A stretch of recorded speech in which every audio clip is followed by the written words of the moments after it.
Colossiens chapitre 1, versets 9 à 11. C'est pour cela que nous aussi, depuis le jour où nous avons été informés, nous ne cessons de prier Dieu pour vous.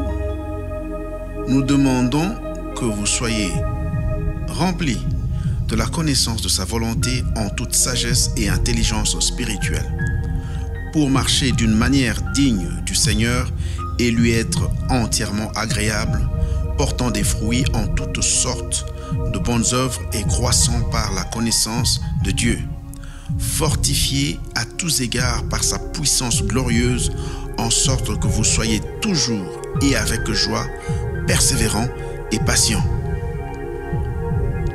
Fortifié à tous égards, fortifié par la puissance glorieuse de Dieu. L'apôtre Paul exhorte ses disciples, les disciples du Seigneur, pendant son emprisonnement. Il est dans une situation pas très confortable. Il nous manifeste et témoigne que sa force vient de celui qu'il servait, avec dévouement et crainte.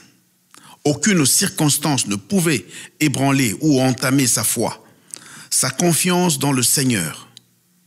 Il est vrai que nous pouvons subir toutes sortes d'injustices de la part des hommes, de la part de nos proches, de quelque niveau, de quelque origine que ce soit. Cela peut provenir de ceux-là même qui sont supposés nous aimer, qui sont supposés nous protéger ou nous soutenir ou nous fortifier, mais que cela ne nous décourage pas. Si nous ne recevons rien de ceux, nous attendons quelque chose. Les maladies, les infirmités peuvent nous placer dans une situation inconfortable et affaiblir ou anéantir ou nous mettre dans la position de faiblesse.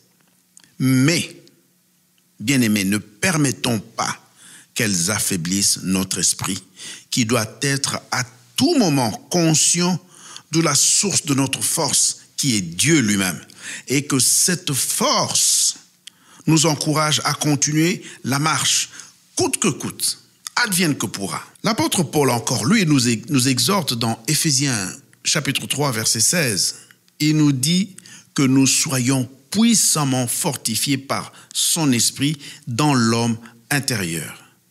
La Bible nous exhorte, l'homme extérieur, par les circonstances, par les tribulations, peut être détruit, peut être anéanti, mais que les circonstances ou les difficultés que nous pouvons rencontrer n'affaiblissent pas notre homme intérieur. Au lieu de l'affaiblir, les difficultés doivent faire briller l'homme intérieur qui a acquis la force de surmonter les monts et montagnes, traverser les forêts et rencontrer toutes sortes de dangers en homme fort.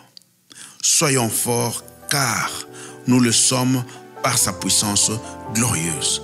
Que Dieu nous bénisse. C'était là le pasteur Martin dans le pain du jour.